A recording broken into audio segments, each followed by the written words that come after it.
नमस्कार विद्यार्थी मित्रांनो, मी श्रावण पवार. बेसिक मॅथमॅटिक्सच्या आपल्या ह्या व्हिडिओ लेक्चर सिरीजमध्ये आपलं पुन्हा सगळ्यांचं एकदम मनापासून स्वागत.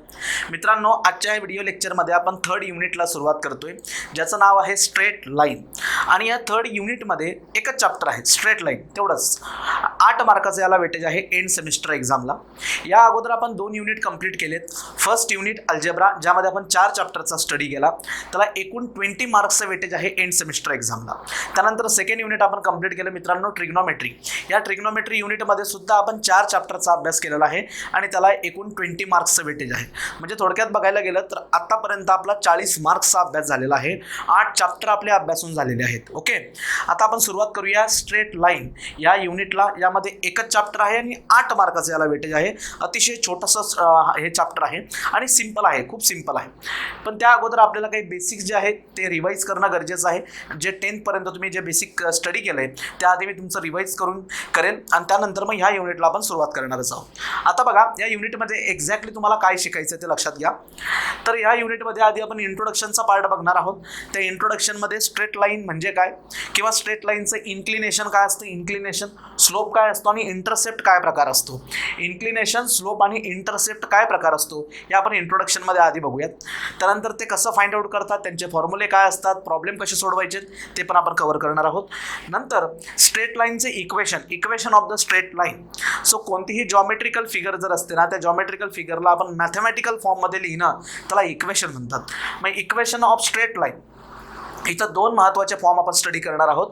एक आहे जनरल फॉर्म आणि दुसरा आहे स्टँडर्ड फॉर्म.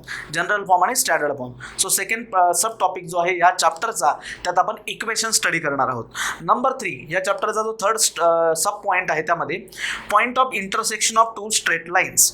2 स्ट्रेट लाईन एकमेकाला जर इंटरसेक्ट करत असतील तर तो त्यांचा जो पॉईंट ऑफ इंटरसेक्शन आहे तो काढायला आपण शिकणार आहोत या थर्ड पॉईंटमध्ये. चौथा जो पॉईंट आहे मित्रांनो, त्यामध्ये angle between the straight line. या 2 लाईन जेव्हा एकमेकाला इंटरसेक्ट करतील त्यांच्यात काही अँगल बनेल, तो अँगल कसा फाइंड आउट करायचा ते आपण स्टडी करणार आहोत. 5व्या पॉईंटमध्ये एक पर्टिक्युलर पॉईंट लोकेट केलेला आहे. त्या पर्टिक्युलर पॉईंटचं आपल्या स्ट्रेट लाईन पासून असणारं परपेंडिक्युलर डिस्टन्स कसं फाइंड आउट करायचं ते तुम्हाला मी इथं शिकवेल. Perpendicular distance of A point from straight line. एखादा पर्टिक्युलर पॉईंट असेल, त्या पॉईंटचं स्ट्रेट लाईन पासूनचं डिस्टन्स. आणि 6वा जो सब टॉपिक आहे, यामध्ये 2 पॅरलल ज्या स्ट्रेट लाईन असतील त्यांच्यामध्ये असणारं परपेंडिक्युलर डिस्टन्स कॅल्क्युलेट करायला आपल्याला शिकायचं आहे. सो थोडक्यात हे जे 6 सब पॉईंट्स आहेत ते आपल्याला कम्प्लिटली स्टडी करायचे आहेत. यावरती 2 प्रश्न विचारले जात असतात, 4 आणि 4 मार्काला, म्हणजे 8 मार्काचं याचं वेटेज आहे. परत एकदा लक्षात घ्या, सुरुवातीला स्ट्रेट लाईनचं इन्क्लिनेशन काय, स्लोप काय आणि इंटरसेप्ट काय असतो हे बेसिक आपण डिस्कस करणार. नंतर equation of the straight line, general form, standard form. नंतर आपण बघणार आहोत की 2 स्ट्रेट लाईन जेव्हा एकमेकाला इंटरसेक्ट करतात त्यांचा पॉईंट ऑफ इंटरसेक्शन जो आहे तो कसा शोधायचा. Then angle between straight line कसं कॅल्क्युलेट करणार, एका पॉईंटपासून स्ट्रेट लाईनचं परपेंडिक्युलर डिस्टन्स कसं कॅल्क्युलेट करायचं आणि 2 पॅरलल स्ट्रेट लाईनमध्ये असणारं डिस्टन्स कसं कॅल्क्युलेट करणार. तर थोडक्यात हे 6 पॉईंट आपल्याला कव्हर करायचे आहेत. ओके, स्ट्रेट लाईनशी रिलेटेड. इथं फक्त आणि फक्त स्ट्रेट लाईनचाच अभ्यास करायचा आहे. अशा बऱ्याचशा जॉमेट्रिकल फिगर आहेत, जसं की सर्कल आहे, नंतर एक लोकस म्हणून प्रकार असतो, इलिप्स म्हणून प्रकार असतो, पॅराबोला, हायपरबोला. हे जे काही वेगवेगळ्या प्रकारचे लोकस आहेत ते आपल्याला आता MSBTच्या आपल्या सिलेबसमध्ये नाही आहेत, पण जे काही विद्यार्थी 12th स्टडी करतात तर त्यांना हाही प्रकार शिकायला मिळत असतो. इथं आपला सिलेबस फक्त स्ट्रेट लाईनशी मर्यादित आहे. तर स्ट्रेट लाईनशी रिलेटेड एवढ्या गोष्टींचा आपण इथं अभ्यास करणार आहोत. ओके, तर आता सुरुवात करूया. पण सुरुवात करताना काही बेसिक जे आहे त्यात तुमच्यासोबत मी आधी शेअर करेन, जे की तुम्ही 10th पर्यंत स्टडी केलेलं असतं. तो बेसिक आधी आपण क्लिअर करूया.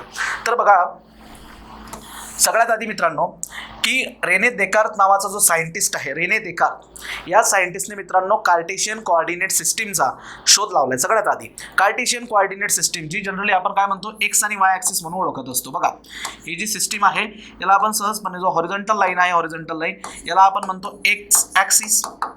नंतर हा जो आहे वाय ॲक्सिस, आणि हा जो दोघांचा पॉईंट ऑफ इंटरसेक्शन जो आहे, कॉमन पॉईंट, याला काय म्हणतो आपण ओरिजिन. हा झाला त्याचा ओरिजिन, ज्याला आपण 0 0 ने डिनोट करत असतो. सो ही जी 2D सिस्टीम आहे याला 2 डायमेन्शनल सिस्टीम पण म्हणतात किंवा कार्टेशियन कोऑर्डिनेट सिस्टीम पण म्हणतात, जी रेने देकार्त नावाच्या सायंटिस्टने शोधून काढली. आता याचा यूज कशासाठी होतो ते लक्षात घ्या. याचा यूज कशासाठी होतो मित्रांनो, की हा जो काही प्लेन आहे तुमच्यासमोर प्रतल आहे, या प्लेनवरती जर एखादा पॉईंट मी इथं लोकेट केला असेल तर हा पॉईंट फक्त इथं आहे. या पॉईंटचं मला एक्झॅक्ट पोझिशन सांगायची, तर या पॉईंटची जर एक्झॅक्ट पोझिशन मला सांगायची असेल तर त्यावेळेस आपण या कार्टेशियन कोऑर्डिनेट सिस्टीमचा वापर करत असतो. म्हणजे प्लेनमध्ये असणारा एखादा पॉईंट, त्या पॉईंटची आपल्याला लोकेशन सांगायचं असेल, त्याची पोझिशन आपल्याला फाइंड आउट करायची असेल तर आपण या सिस्टीमचा स्टडी करत असतो, याचा अभ्यास करत असतो किंवा याचा आपण तिथे यूज करत असतो. मग आता बघा, ऑलरेडी तुम्ही हा पार्ट बघितलेला आहे, तर आता काय करूयात आपण की याला थोडंसं डीपमध्ये आणखी बघण्याचा प्रयत्न करूया. लक्षात घ्या, हे बघा, हा जो व्हर्टिकल ॲक्सिस आहे आणि हा हॉरिझॉन्टल ॲक्सिस आहे. सो टोटल जो काही प्लेन आहे आपल्याकडे, ज्याला आपण मराठीत प्रतल म्हणतो, या प्लेनला हे दोन ॲक्सिस जे आहेत परपेंडिक्युलर ॲक्सिस आहेत दोघंच्या दोघं. एक हॉरिझॉन्टल लाईन, ही जी हॉरिझॉन्टल लाईन आहे मित्रांनो, याला काय म्हणतो आपण? X axis. याला आपण म्हणत असतो एक्स ॲक्सिस. ओके. आता हा जो पॉईंट आहे त्यांचा पॉईंट ऑफ इंटरसेक्शन, याला म्हटलं जातं ओरिजिन. याला काय म्हणतो आपण? ओरिजिन. Okay, origin. हा आहे ओरिजिन, हा आहे ओरिजिन. ठीक आहे, म्हणजे दोघांचा जो पॉईंट ऑफ इंटरसेक्शन त्याला आपण काय म्हणतो? ओरिजिन. हे लक्षात घ्या. सो हॉरिझॉन्टल लाईन जी आहे ती आहे एक्स ॲक्सिस आणि ही जी व्हर्टिकल लाईन आहे मित्रांनो ती काय? Y axis. ती काय आहे? Y axis. Y axis. Okay. आता या ओरिजिन पासून जो उजवीकडचा पार्ट आहे एक्स ॲक्सिसचा, त्याला आपण म्हणतो पॉझिटिव्ह एक्स ॲक्सिस. त्याला आपण काय म्हणत असतो? Positive x axis. तर हा झाला पॉझिटिव्ह एक्स ॲक्सिस आणि हे त्याच्यावरती झाली point, positive x axis. So origin पासून उजवीकडचा जो पार्ट आहे तो पॉझिटिव्ह एक्स ॲक्सिस आणि ओरिजिन पासून जो डावीकडचा पार्ट आहे मित्रांनो हा झाला निगेटिव्ह एक्स ॲक्सिस. याला आपण काय म्हणतो? Negative x axis. Positive x axis, negative x axis, origin. तसंच ओरिजिन पासून जो वरचा पार्ट आहे याला आपण म्हणतो पॉझिटिव्ह वाय ॲक्सिस. हा काय आहे? Positive Y axis. आणि ओरिजिन पासून जो खालचा पार्ट आहे त्याला आपण म्हणत असतो negative Y axis, negative Y axis. तर थोडक्यात ह्याच्या दोन ॲक्सिस आहेत, हॉरिझॉन्टल एक्स, व्हर्टिकल वाय. हे काय करतात रे की कंप्लीट आपला जो काही प्लेन आहे, प्रतल आहे, याला 4 पार्टमध्ये डिवाइड करतात. किती पार्टमध्ये डिवाइड करतात? 4 पार्टमध्ये. म्हणून प्रत्येक पार्टला मित्रांनो 4 पार्टमध्ये डिवाइड करतात. म्हणून प्रत्येक पार्टला काय म्हणतात? क्वाड्रंट. काय म्हणतात? क्वाड्रंट. लक्षात घ्या, क्वाड्रंट. मराठीत आपण त्याला म्हणतो चरण, क्वाड्रंट. तर त्यामध्ये हा जो पहिला क्वाड्रंट आहे, this is what first quadrant. Anticlockwise जायचं, याला म्हणतो आपण सेकंड क्वाड्रंट. हा झाला सेकंड क्वाड्रंट. नंतर हा झाला थर्ड क्वाड्रंट. हा काय झाला? Third quadrant. आणि हा झाला मित्रांनो फोर्थ क्वाड्रंट. हा झाला फोर्थ क्वाड्रंट. ओके. सो असे 4 पार्टमध्ये आपण काय करत असतो? डिवाइड करत असतो. म्हणून याला म्हणतात क्वाड्रंट. सो हा झाला first quadrant, second quadrant, third quadrant आणि फोर्थ क्वाड्रंट. आता जर का एखादा पॉईंट या फर्स्ट क्वाड्रंटमध्ये लाय करत असेल, या ठिकाणी सपोज हा एखादा पॉईंट लाय करतो, हा पॉईंट जो की फर्स्ट क्वाड्रंटमध्ये, तर या पॉईंटला मित्रांनो आपण बघा अशा पद्धतीने आपण त्याला डिस्क्राईब करतो. हा जो काही पॉईंट इथं लाय करतोय बघा, तर याला आपण काय करत असतो बघा, लक्ष द्या इकडे.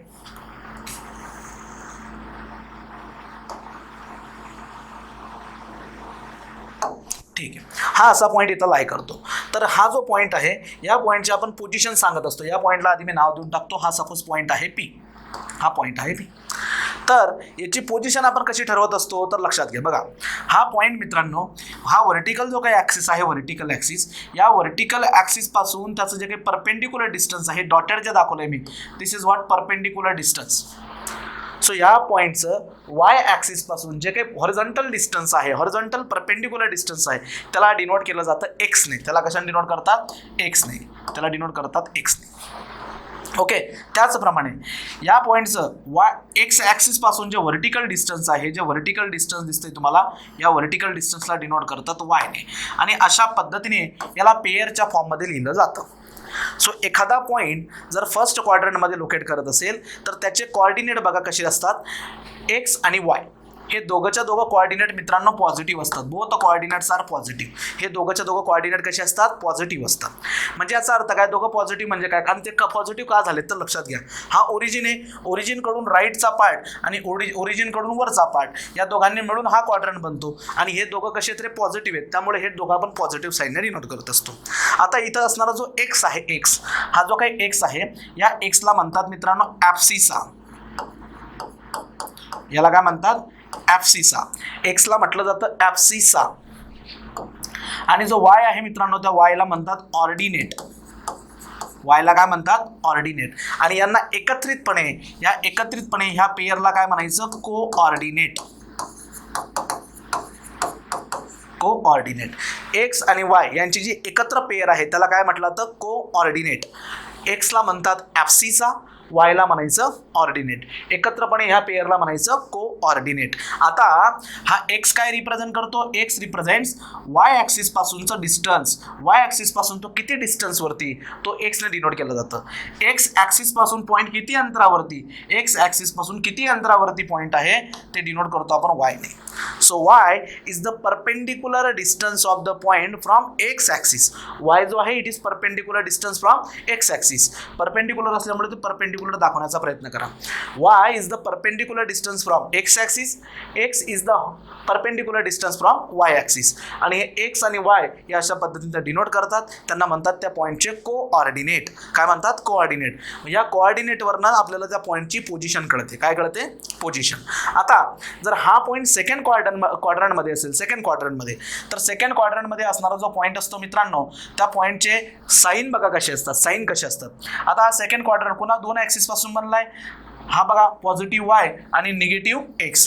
पॉझिटिव्ह वाय आणि निगेटिव्ह एक्स. नेहमी आपण एक्स आधी दाखवतो, नेहमी आपण एक्स आधी दाखवत असतो आणि नंतर आपण काय करतो की वाय दाखवतो. पण इथं वाय कसा आहे मित्रांनो? पॉझिटिव्ह. वाय कसा आहे? पॉझिटिव्ह. सो निगेटिव्ह एक्स आणि पॉझिटिव्ह वाय, निगेटिव्ह एक्स आणि पॉझिटिव्ह वाय. म्हणजे एक्स जो असेल, कारण हा निगेटिव्ह एक्स ॲक्सिस आहे आणि वाय कसा आहे? पॉझिटिव्ह. सो एक्सचा कोऑर्डिनेट असतो निगेटिव्ह आणि वायचा कोऑर्डिनेट असतो पॉझिटिव्ह. पण तुम्ही थर्ड क्वाड्रंटमध्ये जर आलात तर मित्रांनो हा एक्सचा कोऑर्डिनेट आहे निगेटिव्ह आणि वायचा सुद्धा कोऑर्डिनेट असतो निगेटिव्ह. कारण थर्ड क्वाड्रंट हा निगेटिव्ह एक्स आणि निगेटिव्ह वाय पासून बनलेला असतो. आणि चौथ्याचा जर का विचार केला तर यामध्ये एक्स आहे पॉझिटिव्ह आणि वाय आहे निगेटिव्ह. वाय आहे निगेटिव्ह. हे साईन लक्षात ठेवा. पहिल्या क्वाड्रंटमध्ये एक्सचं साईन असतं पॉझिटिव्ह, दुसऱ्या क्वाड्रंटमध्ये वाय, पहिल्या क्वाड्रंटमध्ये एक्स आणि वाय दोघांचं साईन असतं पॉझिटिव्ह. दुसऱ्या क्वाड्रंटमध्ये एक्सचं साईन असेल निगेटिव्ह आणि वाय असेल पॉझिटिव्ह. तिसऱ्या क्वाड्रंटमध्ये बोथ निगेटिव्ह. चौथ्या क्वाड्रंटमध्ये एक्स पॉझिटिव्ह वाय निगेटिव्ह. हे साईन झाले. ओके. आणि पहिला नेहमी आपण काय लिहित असतो? ॲप्सिसा म्हणजे एक्स कोऑर्डिनेट आपण पहिला लिहित असतो आणि दुसरा काय असतो? ऑर्डिनेट म्हणजे वाय. एक्स काय असतो? वाय ॲक्सिस पासूनचं डिस्टन्स आणि वाय काय असतं? एक्स ॲक्सिस पासूनचं डिस्टन्स. हे बेसिक तुमच्या लक्षात असणं गरजेचं आहे. ठीक आहे. हे याबद्दल झालं. मग एखादा विद्यार्थी जर मला म्हणेल की सर सपोज जर पॉईंट एक्स ॲक्सिसवरती लोकेट करत असेल मग त्याच्याबद्दल काय? आता पॉईंट जो आहे आधी बघितला आपण क्वाड्रंट, आता पॉईंट जर एक्स ॲक्सिसवरती लोकेट करत असेल तर आता या पॉईंटचे जे कोऑर्डिनेट असतात ते कशी रिप्रेझेंट करतो आपण? सुरुवातीला एक्स आणि नंतर वाय, सुरुवातीला एक्स आणि नंतर वाय. पण एक्स काय डिनोट करतो ते बघा. एक्स काय डिनोट करतो? ओरिजिन म्हणजे वाय ॲक्सिसपासून, वाय ॲक्सिसपासूनचं डिस्टन्स. मग हा जो काही पॉईंट इथं लोकेट केला आहे वाय ॲक्सिसपासूनचं जे काही डिस्टन्स असेल, हे वाय ॲक्सिसपासूनचं जे डिस्टन्स असेल ते आपण एक्सने डिनोट करणार. पॉझिटिव्ह एक्स ॲक्सिस आहे म्हणून तो एक्सने आपण डिनोट करणार. What about Y? वाय काय असेल तसं वाय. वाय म्हणजे एक्स ॲक्सिस पासूनचं अंतर, एक्स ॲक्सिस पासूनचं अंतर. हा पॉईंट एक्स ॲक्सिसवरतीच लोकेट करतोय तर त्याचं एक्स ॲक्सिस पासूनचं अंतर किती असणार? 0. किती असणार? 0. म्हणजे एखादा पॉईंट जर एक्स ॲक्सिसवरती लोकेट करत असेल तर तिथं फक्त एक्स कोऑर्डिनेट येणार, वाय कोऑर्डिनेट काय येणार? 0. तसंच इकडच्या बाजूला आता या ठिकाणी पॉईंट आपण लोकेट केला. आता हा पॉईंट ओरिजिन पासून किती अंतरावरती आहे? ते तसं झालं एक्स अंतर आणि ते आपण लिहिणार. पण हा निगेटिव्ह डायरेक्शनमध्ये चाललाय म्हणून -x. What about Y? Y is the distance from x axis. पण पॉईंट एक्स ॲक्सिसवरती लोकेट करतोय तर वाय कोऑर्डिनेट काय येणार? 0. त्याच पद्धतीने जेव्हा तुम्ही वाय ॲक्सिसचा विचार कराल, वाय ॲक्सिसचा, तर वाय ॲक्सिसवरती जर एखादा पॉईंट असेल तर त्याचा एक्स कोऑर्डिनेट असेल 0 आणि वाय फक्त -y कोऑर्डिनेट प्रेझेंट असेल. मायनस यासाठी कारण तो डाऊनवर्ड आहे. अपवर्ड जर एखादा पॉईंट असेल तर बघा याचा एक्स कोऑर्डिनेट 0 आणि फक्त कोणता कोऑर्डिनेट प्रेझेंट असेल? वाय कोऑर्डिनेट प्रेझेंट असेल.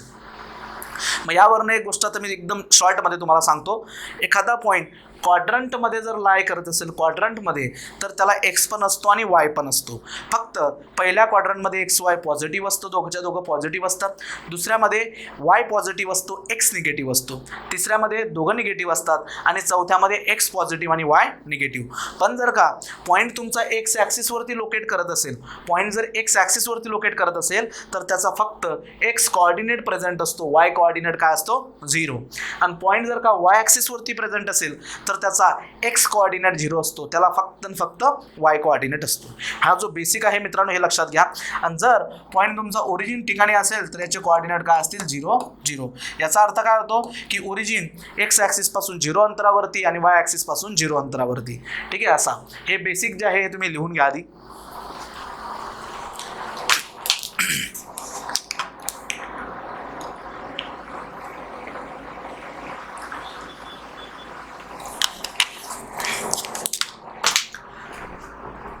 याला म्हणतो आपण two dimensional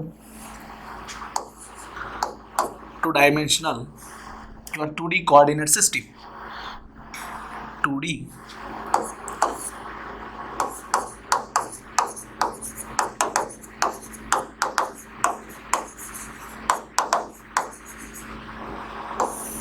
okay, 2 dimensional coordinate system, 2D coordinate system.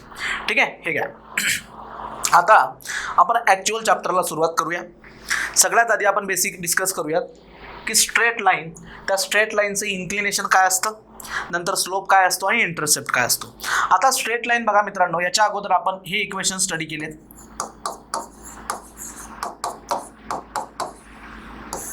या इक्वेशनकडे व्यवस्थित बघा. याला काय म्हणतो आपण, हे जनरल इक्वेशन आहे स्ट्रेट लाईनचं. This is what general equation of the straight line. जर व्यवस्थित याच्याकडे बघितलं तर it is linear equation in 2 variable X and Y.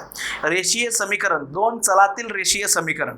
ठीक आहे, कारण एक्स आणि वाय हे जे व्हेरिएबल आहेत त्याला मराठीत आपण चल म्हणतो. सो इथं 2 चल आहेत, 2 चलातील रेषीय समीकरण किंवा equation in 2 variables, linear equation in 2 variable. तर लिनियर इक्वेशन इन 2 व्हेरिएबल किंवा 2 चलातील रेषीय समीकरण मित्रांनो ऑलवेज हे काय रिप्रेझेंट करत असतं, हे रिप्रेझेंट करतं एक स्ट्रेट लाईन. हे काय रिप्रेझेंट करतं, स्ट्रेट लाईन. हे लक्षात घ्या, एक स्ट्रेट लाईन ते रिप्रेझेंट करत असतं. आणि स्ट्रेट लाईन मुळात कशी बनत असते, स्ट्रेट लाईन कशी बनते, जर का मी तुम्हाला 2 पॉईंट दिलेत, मग ते 2 पॉईंट कसेही असू शकतात. हे 2 पॉईंट दिलेत, तर ह्या 2 पॉईंटमधनं आपल्याला जर 2 पॉईंट दिले असतील तर या 2 पॉईंटमधून जाणारी जी काही असेल, जी जॉमेट्रिकल फिगर असेल त्याला आपण काय म्हणतो, सो स्ट्रेट लाईन म्हणतो. सो स्ट्रेट लाईन बनण्यासाठी कमीत कमी 2 पॉईंटची गरज असते. किती पॉईंटची गरज असते, 2 पॉईंट आपल्याला लागतात म्हणजे लागतात. जर स्ट्रेट लाईन काढा असा प्रश्न जर असेल तर आपल्याला 2 पॉईंटची माहिती असणं गरजेचं आहे. जर 2 पॉईंट तुमच्याकडे असतील तर 100% तुम्हाला एक स्ट्रेट लाईन जी ती ड्रॉ करता येत असते. हे लक्षात घ्या. तर हे स्ट्रेट लाईनचं झालं. आता या स्ट्रेट लाईनच्या वेगवेगळ्या आपल्याला टर्मिनॉलॉजी डिस्कस करायची आहे. त्यातली पहिली टर्मिनॉलॉजी की इन्क्लिनेशन ऑफ द लाईन किंवा इन्क्लिनेशन ऑफ स्ट्रेट लाईन असं म्हणू शकतो. आता या इन्क्लिनेशनला मराठीत म्हणतात मित्रांनो कल. याला काय म्हणतात, कल. बऱ्याचदा आपण हा शब्द जो आहे आपल्या घरी ऐकत असतो की तुझा जो कल आहे हा कल कोणत्या फील्डकडे, हा कल तुझा म्हणजे आर्ट्स फील्डकडे आहे, कॉमर्सकडे आहे, सायन्सकडे आहे किंवा इंजिनिअरिंग फील्डचा तुमचा कल आहे. कल म्हणजे त्या व्यक्तीचं इन्क्लिनेशन. आता तुम्ही 10वी नंतर MSBT म्हणजे आपल्या डिप्लोमाला ॲडमिशन घेतलं आहे, म्हणजे याचा अर्थ काय की तुमचा कल इंजिनिअरिंगकडे, तुमचा मॅथमॅटिकल पार्ट जो आहे तो खूप चांगला असा याचा अर्थ होतो. इंजिनिअरिंगकडे तुमचा कल आहे. म्हणजे आता तुम्ही डिप्लोमा झाल्यानंतर याला ॲडमिशन नाही घेऊ शकत, MBBSसाठी किंवा मेडिकल फील्डला तुम्ही नाही जाऊ शकत. म्हणजे ज्या वेळेस आपण इंजिनिअरिंग फील्डमध्ये ॲडमिशन घेतोय, डिप्लोमाला आपण ॲडमिशन घेतोय, याचा अर्थ काय की तुम्ही इंजिनिअरिंगकडे तुमचा कल तिकडे आहे. इन्क्लिनेशन म्हणजे ती गोष्ट कोणत्या बाजूला इन्क्लाइन झालेली आहे किंवा आपण त्याला म्हणूया मराठीत की कोणत्या बाजूला तिला कल आलेला आहे. मग आता हे समजून घेतो बघा, हे समजून सांगतो तुम्हाला मी. त्याच्या अगोदर मी कार्टेशियन कोऑर्डिनेट सिस्टीम इथं ड्रॉ करतो. हा बघा, हा झाला एक्स ॲक्सिस आणि हा वाय ॲक्सिस, एक्स ॲक्सिस आणि वाय ॲक्सिस. आता सपोज मित्रांनो मी या ठिकाणी एक लाईन ड्रॉ करतो. बघा, ही झाली एक स्ट्रेट लाईन. ही स्ट्रेट लाईन जी आहे अशा पद्धतीने ड्रॉ करतो. दोघं बाजूला ती इन्फायनाईटपर्यंत जाऊ शकते. अशी स्ट्रेट लाईन मी इथं ड्रॉ केली. आता या स्ट्रेट लाईनसाठी आपल्याला इन्क्लिनेशन काय असतं, या स्ट्रेट लाईनचं इन्क्लिनेशन काय असतं ते आपल्याला डिफाईन करायचं आहे. त्या अगोदर आपण डेफिनेशन रीड करूया. लक्षात घ्या, what is straight line.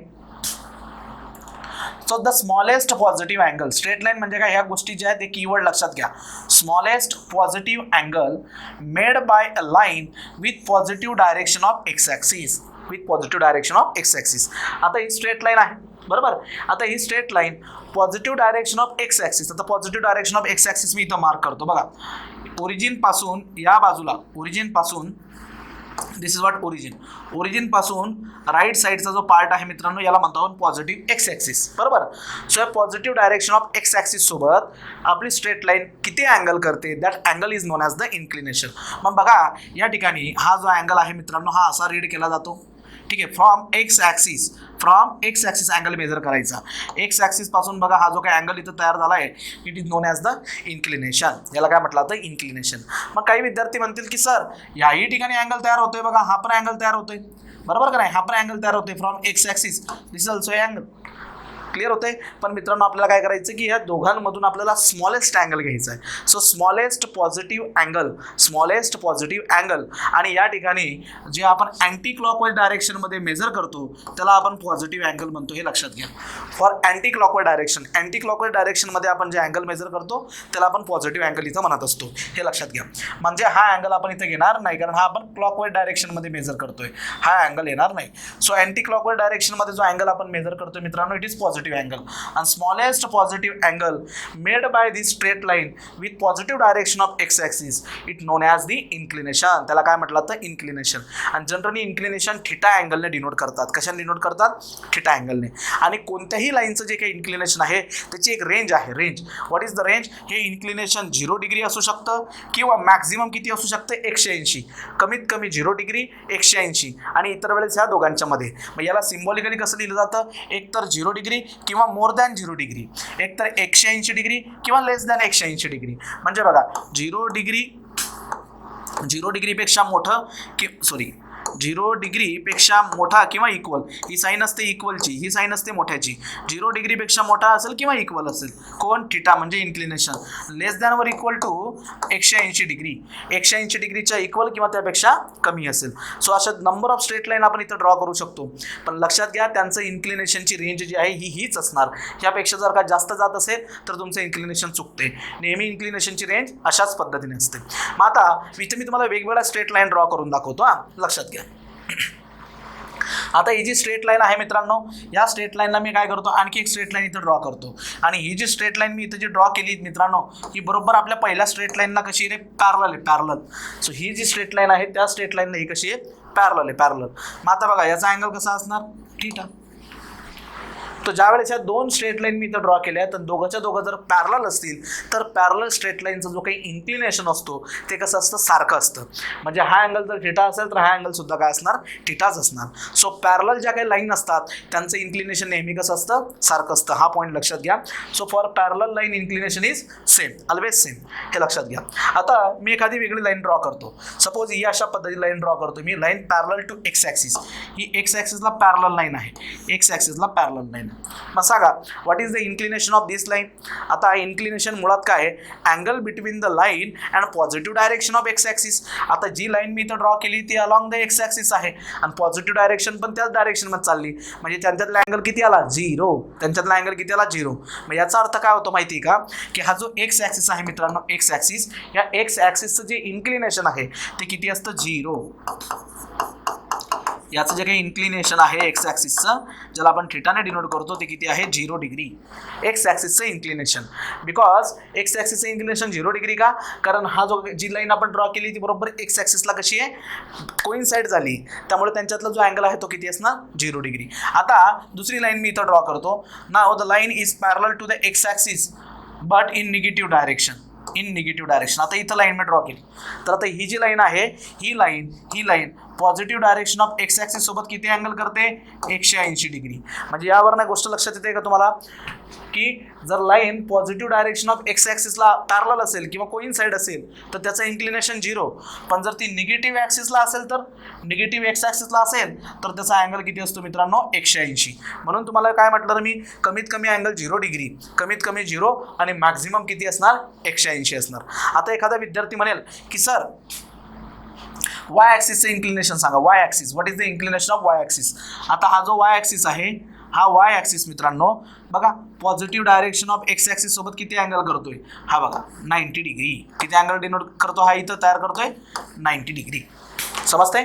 90 degree. मग आता दुसरा की सर निगेटिव्ह डायरेक्शन जी आहे, निगेटिव्ह डायरेक्शन त्यासोबत किती अँगल तयार होतोय? मग एखादा काय म्हणलं की अशा पद्धतीने आपण अँगल घेऊया. अँटी क्लॉकवाईज म्हटलंय सर तुम्ही, अँटी क्लॉकवाईज म्हटलंय म्हणजे अशा पद्धतीने अँगल येईल असं काही विद्यार्थी म्हणतील. पण मित्रांनो 90 180 आणि 90 हा 270 झाला. आपला अँगल 180 पेक्षा मोठा नकोय म्हणून आपण हा अँगल नाही घेणार. तर ह्या केसमध्ये अँगल कसा असेल? हा अशा पद्धतीने. इकडचा जो अँगल असेल तो 90 डिग्री अँगल आणि तो आपल्याला अशा पद्धतीने घ्यावा लागेल. स्ट्रेट लाईनकडून तिकडे अँटी क्लॉकवाईज डायरेक्शनमध्ये दाखवायचं ना, मग स्ट्रेट लाईनकडनं इकडे तो हा अँगल झाला 90 डिग्री. मग यावरून आता काही गोष्टी लक्षात घ्या. What is inclination? इन्क्लिनेशनला मराठीत म्हटलं जातं कल.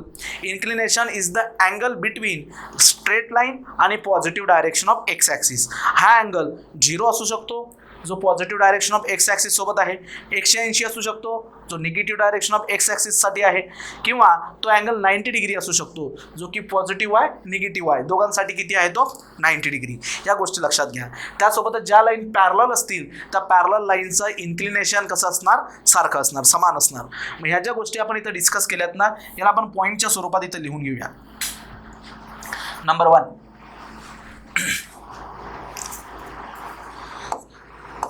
1, inclination of positive x-axis is equal to 0 degree. नंतर inclination of negative x-axis 180 degree. पुढे inclination of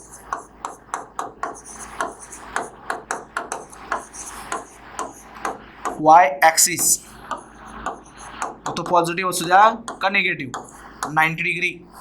आणि यानंतर चौथा महत्वाचा point,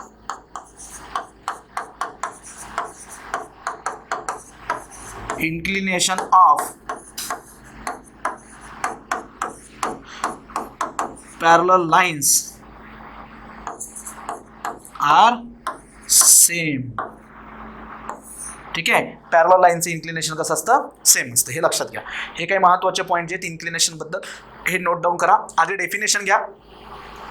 smallest positive angle made by line with positive direction of x axis. It is what? Smallest positive angle.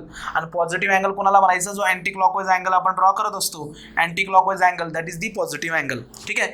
नंतर कोणासोबत घ्यायचं आहे, with positive direction of x axis, x ॲक्सिसच्या पॉझिटिव्ह डायरेक्शन सोबत अँगल आपल्याला घ्यायचं आहे, हे लक्षात घ्या. देन याची रेंज किती असते, कमीत कमी 0, जास्तीत जास्त 180, कमीत कमी 0, जास्तीत जास्त 180, आणि इतर वेळेस ती त्या दोघांच्या मध्ये लाई करू शकते.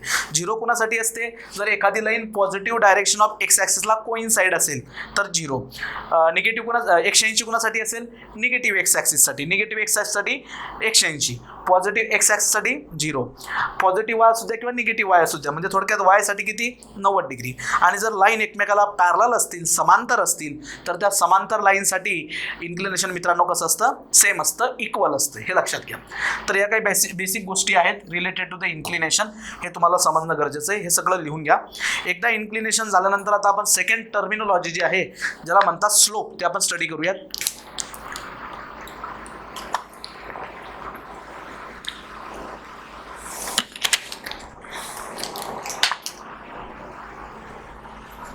लिहून घ्या इन्क्लिनेशन. याच्यानंतर next slope of lines. Slope of lines, स्लोपला दुसरा शब्द आहे ग्रॅडियंट. स्लोप ऑफ लाईन किंवा ग्रॅडियंट ऑफ द लाईन. ठीक आहे. मराठीत याच्यासाठी शब्द आहे मित्रांनो चढ, चढ किंवा उतार. ठीक आहे, चढ किंवा उतार. मराठीत आपण याला काय म्हणतो, चढ किंवा उतार, चढ किंवा उतार. Okay. Slope of the lines, straight लाईनचा slope.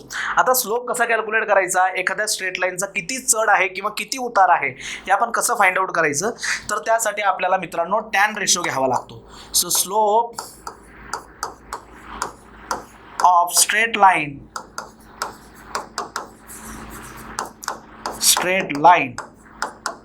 Is defined as tangent ratio. tangent रेशोचा अर्थ होतो tan ratio of its inclination.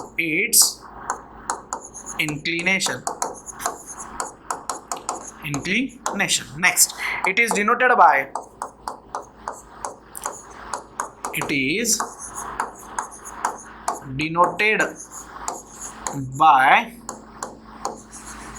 m या सिम्बॉलला आपण त्याला डिनोट करत असतो. आणि बघा याला कसं रिप्रेझेंट करतात, m is equal to tan theta अशा पद्धतीने. Where theta denotes inclination. Theta काय रिप्रेझेंट करतोय, inclination.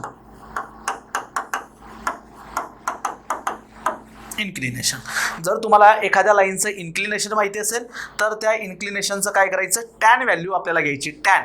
So that represent the slope. मग आता बघा मी तुम्हाला इथे एक्सप्लेन करून सांगतो मित्रांनो. बघा सपोज ही कार्टेशियन कोऑर्डिनेट सिस्टीम आहे आणि या कार्टेशियन कोऑर्डिनेट सिस्टीममध्ये मी अशा पद्धतीने एक स्ट्रेट लाईन दाखवतोय.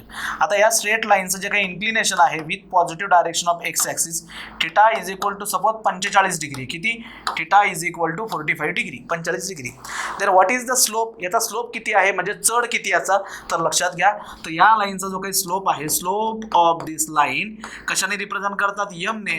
आणि कसं कॅल्क्युलेट करायचं याला, tan of theta. So tan, बोला थिटा किती आता 45 डिग्री. मग टॅन ऑफ 45 किती असतं मित्रांनो, +1. तर ह्या स्ट्रेट लाईनचा स्लोप किती आहे, 1.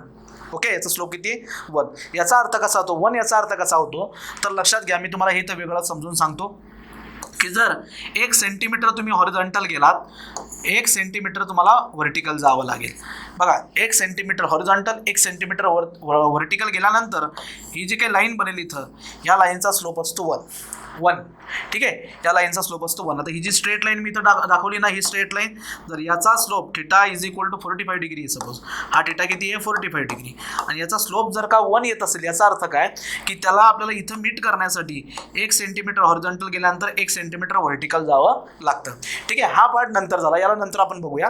पण लक्षात घ्या आधी स्लोप म्हणजे काय असतं. स्लोपला दुसरा वर्ड आहे ग्रॅडियंट, मराठीत त्याला आपण म्हणतो चढ किंवा उतार. हा कसा कॅल्क्युलेट केला जातो, जर आपल्याला इन्क्लिनेशन माहिती असेल, it is what, slope of straight line is define as the tangent ratio of its inclination. जर इन्क्लिनेशन माहिती असेल थिटा, तर त्याची टॅन व्हॅल्यू घ्या, तुम्हाला स्लोप मिळून जाईल. मग बघा या लाईनचा स्लोप किती आहे, थिटा इक्वल टू 45 डिग्री, तर स्लोप किती आला 1. सपोज एक लाईन मी इथं घेतो, सेकंड एक्झाम्पल घेतो इथे. बघा सेकंड एक्झाम्पल, एक लाईन आहे, त्याचा थिटा किती मित्रांनो 30 डिग्री. ओके, थिटा 30 डिग्री म्हणजे त्याचं इन्क्लिनेशन किती आहे 30 डिग्री. मग बोला याचे टॅन व्हॅल्यू काय, स्लोप किती येणार, मग याचं m is equal to tan theta, that is equal to tan of 30 degree. आणि टॅन ऑफ 30 डिग्री किती असतो मित्रांनो, 1/√3. तर या लाईनचा स्लोप किती आला 1/√3. हे लक्षात घ्या. मग आता आपण डिस्कस करू हे आपल्या ॲक्सिसबद्दल, डिस्कस करूया. म्हणजे काय, बोला सगळ्यात पहिल्यांदा आता आपण बघूया एक्स ॲक्सिस. नंबर 1,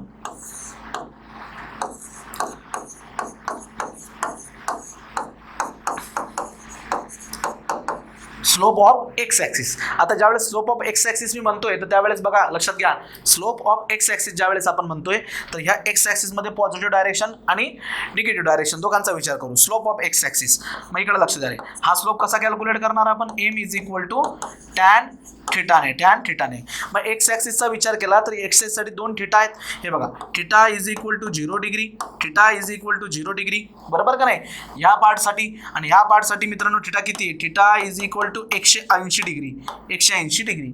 आता या दोघांना जर आपण इथं सबस्टिट्यूट केलं तर इथून बघा मित्रांनो, m is equal to tan theta, तर टॅन ऑफ 0 डिग्री घ्या किंवा टॅन ऑफ 180 डिग्री घ्या, टॅन ऑफ 0 डिग्री घ्या किंवा टॅन ऑफ 180 डिग्री घ्या, या दोघांची व्हॅल्यू मित्रांनो किती येणार, 0च येणार. किती येणार, 0च येणार. म्हणजे टॅन ऑफ 180 पण 0 आणि टॅन ऑफ 0 डिग्री पण 0. म्हणजे याचा अर्थ काय की स्लोप ऑफ एक्स ॲक्सिस किती येतोय 0. म्हणजे एक्स ॲक्सिसला कोणत्याही प्रकारचा चढ नाहीये किंवा उतार नाहीये. बघा लक्ष द्या, व्यवस्थित ऑब्झर्व करा. हा झाला एक्स ॲक्सिस, बघा रे, हा एक्स ॲक्सिस. तर या एक्स ॲक्सिसला कोणत्याही प्रकारचा चढ नाहीये किंवा उतार नाहीये, म्हणजे याचा स्लोप झाला किती आला तो 0. हे लक्षात घ्या, स्लोप ऑफ एक्स ॲक्सिस किती येतोय 0. ठीक आहे, आता slope of y axis,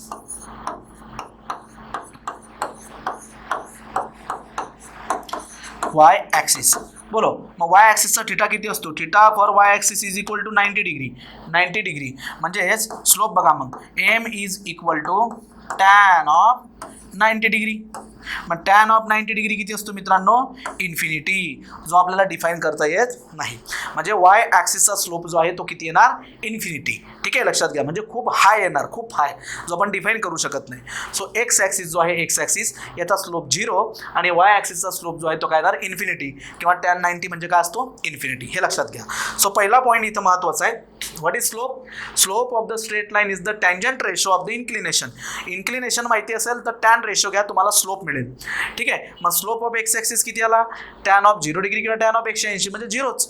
slope of y axis किती होतोय, टॅन ऑफ 90 म्हणजे इन्फिनिटी. सो वाय ॲक्सिसचा स्लोप आला इन्फिनिटी, एक्स ॲक्सिसचा आला 0. आता त्यानंतर पॅरलल लाईन आणि परपेंडिक्युलर लाईन बद्दल डिस्कस करू.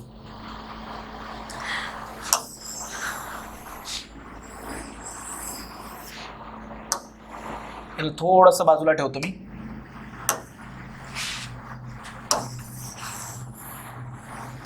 याला आपण लहान करून घेऊ.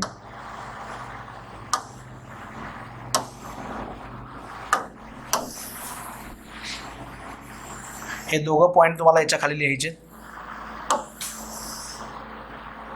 ओके. आता यानंतर नंबर 3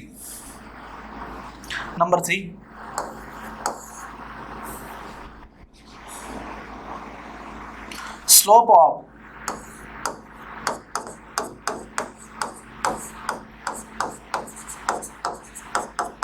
पॅरलल लाईन. लक्षात घ्या, पॅरलल लाईनचा थिटा कसा असतो? सारखा. मग स्लोप कसा असणार? सारखा. ठीक आहे. मग आता बघा, m1 is equal to m2, कारण tan of θ1 is equal to tan of θ2. So या दोघांचा स्लोप कसा असणार मित्रांनो? इक्वल. पॅरलल लाईनचा थिटा कसा असतो? इक्वल असतो का नाही? पॅरलल लाईनचं इन्क्लिनेशन इक्वल असतं, त्यामुळे त्यांचा स्लोप सुद्धा कसा असणार? इक्वल असणार. Next, perpendicular line. Slope of perpendicular line.